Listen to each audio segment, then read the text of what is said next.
நம்ம வந்து பாஸ்தா செய்ய போகிறோம். பாருங்கள், இப்போ நம்ம வந்து இந்த பாஸ்தா எடுத்திருக்கேன். இப்போ இதை நம்ம வந்து வேக வைக்கலாம். தண்ணி ஊற்றி சூடு பண்ணிட்டுருக்கிறேன். இப்போ அதில் கொஞ்சம் நம்ம எண்ணெய் விட்டுடலாம். ஏன்னா அப்போ தான் உங்களுக்கு வந்து ஒட்டாமல் வரும். கொஞ்சம் நம்ம உப்பும் போட்டுக்கலாம்.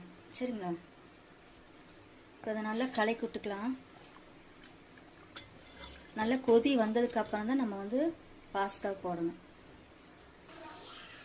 இப்போ நல்லா கொதிச்சிருச்சு. நம்ம இந்த பாஸ்தா போட்டலாம். இப்போ பாருங்கள், தாளிக்கிறதுக்கு நம்ம வெங்காயம் நல்லா பொடியை நறுக்கியிருக்கேன். கருவேப்பிலை, வரமிளகா அதே மாதிரி இந்த விதையோடு போடணும். விதையில நல்லா இப்படி பண்ணி போட்டுட்டு நம்ம பொடியாக அறுத்து போடணும். ஒரு அரை மிளகா போட்டால் போதும். அவ்வளோதான், தாளிச்சிடலாம். இப்போ நம்ம எண்ணெய் ஊற்றிடலாம். சட்டி காஞ்சிருச்சு. இந்த வெங்காயத்தை போட்டலாம்.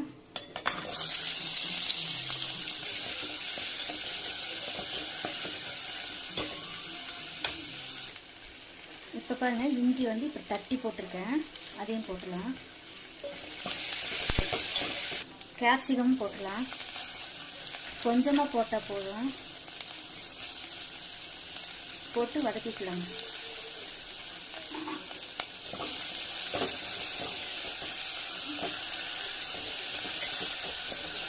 ரொம்பலாம் வதக்க வேண்டாம்.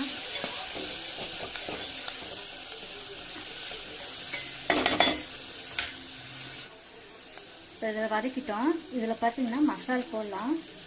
இப்போ நான் வந்து மிளகாத்தூள் கொஞ்சம் தான் எடுத்துருக்கேன், ரொம்பலாம் போட வேண்டாம்.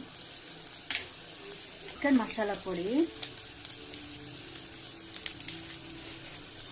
போட்டு கொஞ்சம் கரம் மசாலா பொடி போட்டு வதக்கிக்கோங்க. சிம்மில் வச்சுக்கோங்க.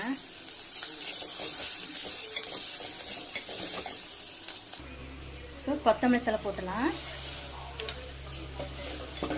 இப்போ நம்ம பாஸ்தா போட்டலாம். நல்லா வடிகட்டிக்கோங்க. இப்படி நல்லா தனித்தனியாக இருக்கு பாருங்க, இப்படி தான் இருக்கணும். இப்போ சாப்பிட்றதுக்கு நல்லா இருக்கு. கொஞ்சம் உப்பு போட்டுக்கலாம்.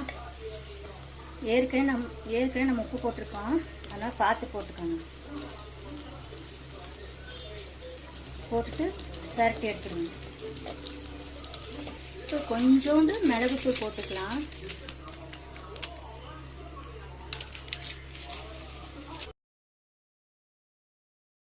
இப்போ ரெடி பாஸ்தா. சரிங்களா?